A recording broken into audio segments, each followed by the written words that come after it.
So today we begin the cycle of the Gospel of St. Luke. This is called the first Sunday of St. Luke, and it always starts after we've concluded the Feast of the Holy Cross. So after the Sunday after the Holy Cross, it concludes that feast, and the following Sunday is always the first Sunday of Luke. And like with the beginning of the cycle of St. Matthew, the cycle of St. Luke starts with the call of the disciples. But here in St. Luke's version, he gives us a few more details that Matthew leaves out. St. Luke is writing to a different audience that maybe is not as familiar already with Jesus. So he has to add in these details. For one, he needs to explain why is it that Jesus was already known.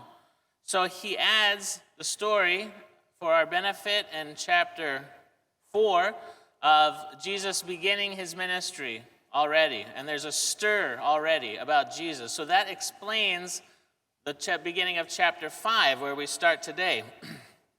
So picture this. The Sea of Galilee, or what Luke calls here the Lake of Gennesaret, which was the Roman term for the same place, the Sea of Galilee was about 700 feet below sea level. So it's way down there, and you can imagine, and it's really more of a lake. It's not that big, but it's kind of in this bowl, so it forms a natural amphitheater. The lake is down there, and the hills slope up on all sides of it. And actually, some American college students went there some years ago, maybe some decades now, and they did an experiment. And they took a boat and pushed out a little bit into the lake and began speaking. And they realized that at a certain point, a certain distance offshore in the boat, it formed the perfect spot for this amphitheater so that the voice would carry maximally. And so this is what Jesus is aiming to do today in the story. Already there's a stir about him. He has a crowd following him. He walks down to the Sea of Galilee, to the lake shore. He finds the 4 disciples, Peter, Andrew, James, and John. They're each pair has their own boat. They're working as a team, fishing together. And picture it's about mid-morning, maybe even about this time of day. And the fishermen at that time would frequently fish at night, and then they would conclude in the early morning. And so the scene that the evangelist gives us is that he finds them having concluded their fishing for the day. And what are they doing? They're mending and cleaning their nets. But they've caught nothing. They've caught nothing of use anyway. You can imagine maybe they've caught some branches or some old boots or some beer cans or something, some useless junk, in other words, they've caught in these nets. And so they're having to clean out these nets. And they're sitting there perhaps a little bit discouraged, having caught nothing. And Jesus comes, and perhaps they've heard of him because there's been a stir. He's got a crowd pressing around him, and he doesn't have room to operate. He can't speak to all of them so that everyone can hear. So he goes to the boat and he asks Peter to push out into the deep, to go out a little bit from shore, and from there he can find this natural amphitheater and speak to the people.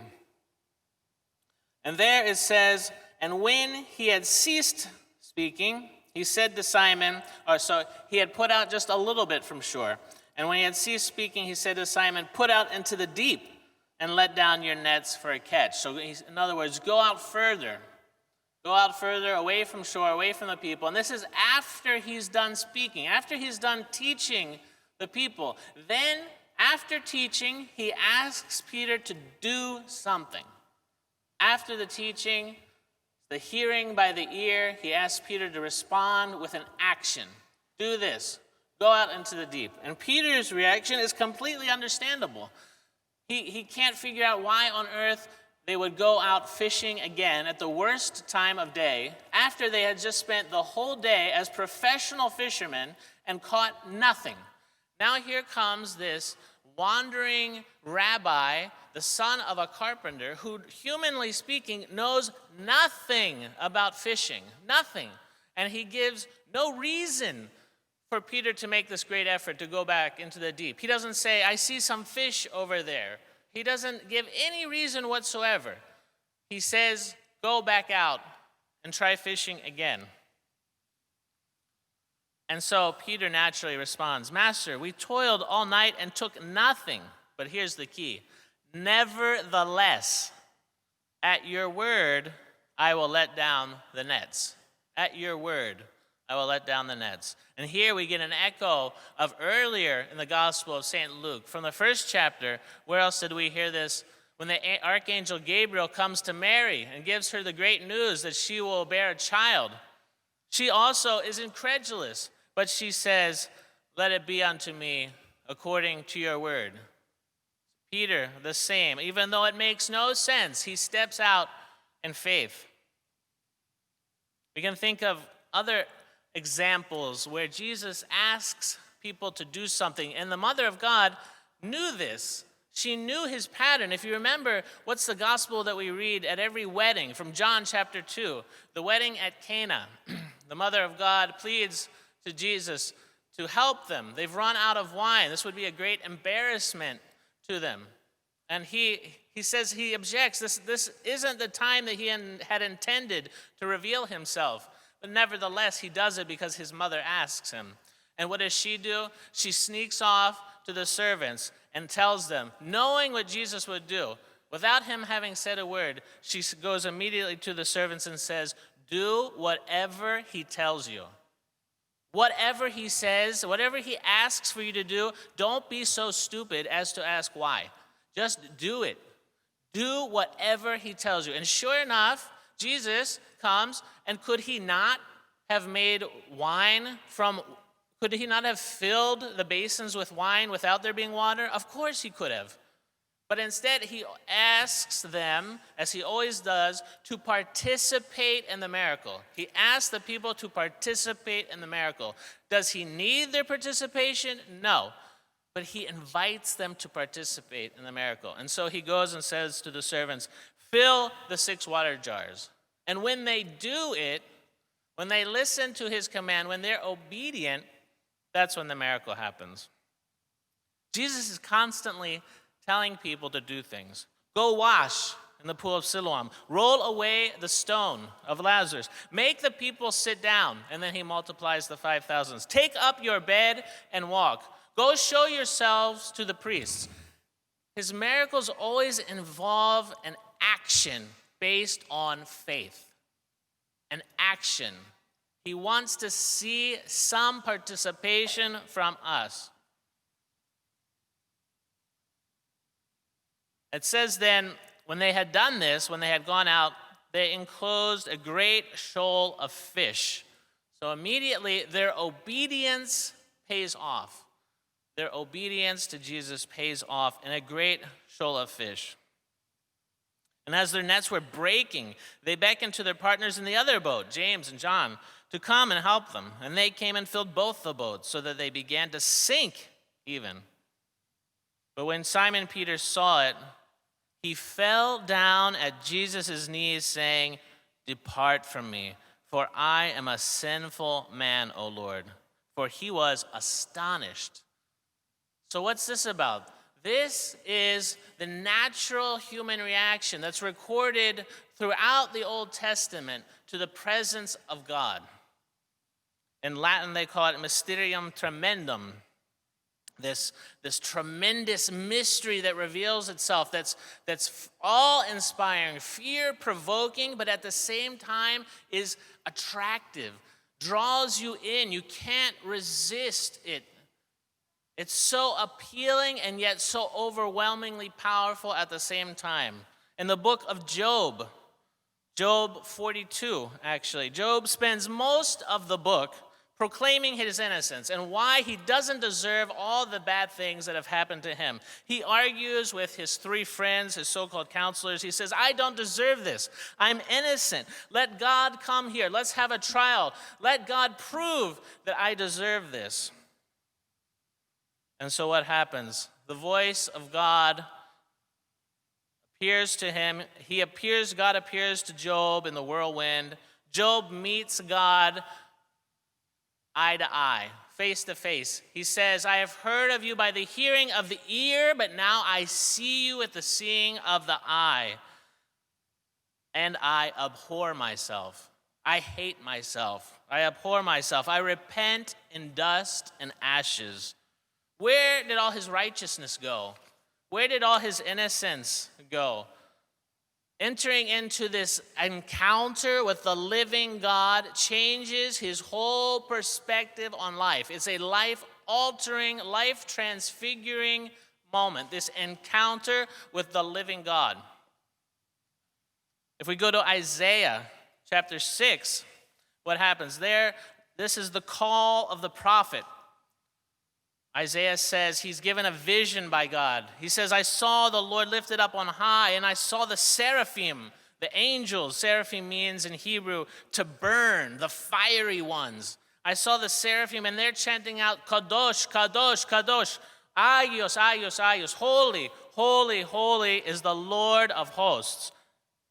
And how does Isaiah respond when he sees this vision? He says, woe is me, for I am undone.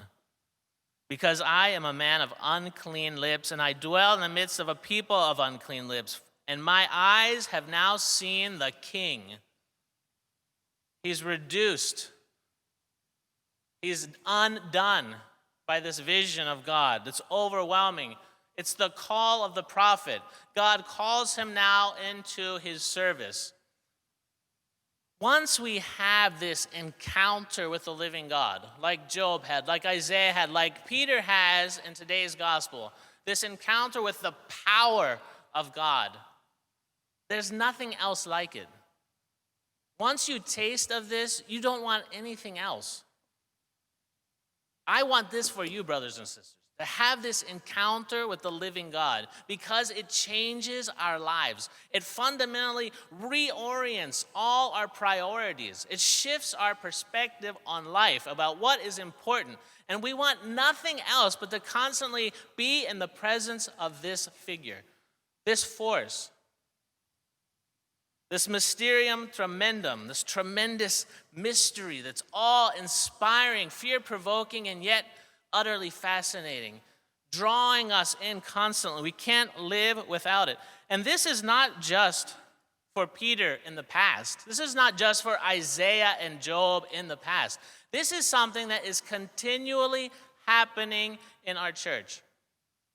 God is revealing himself to human persons like you and me, and he is calling them into his service. He's calling them to become disciples, like he calls Peter and the other three to become his disciples. And what did they do? The last line of the gospel reading for today, they left everything and followed him. This is the response to this life-altering encounter with God. And what was it based on? It was based on hearing and obedience. Moving in faith, in action after hearing. Stepping out in faith like Abraham, who left everything, his riches, and went to a new land where he knew no one. This is stepping out in faith, in action. So when Jesus asks something from us, are we obedient? When the church asks us to do something that perhaps is not logical, that we don't understand, just like when Jesus asked Peter, when the church asks us, for example, to fast on Wednesday and Friday, are we obedient? Do we step out in faith when Jesus asks us, even if he hasn't explained it to our satisfaction, if it's not rational to us, do we step out in faith? These other things that are embodied in the church, which are Jesus' call to us to become his disciples, do we step out in faith? Are we obedient? If we don't do that, how can we expect this life-changing encounter with God? That is when he reveals himself to us. That's when the miracle happens, is when he invites us to participate in the miracle. Does he need us? No, but he wants us to be part of it. He wants us to be co-workers with him. Amen.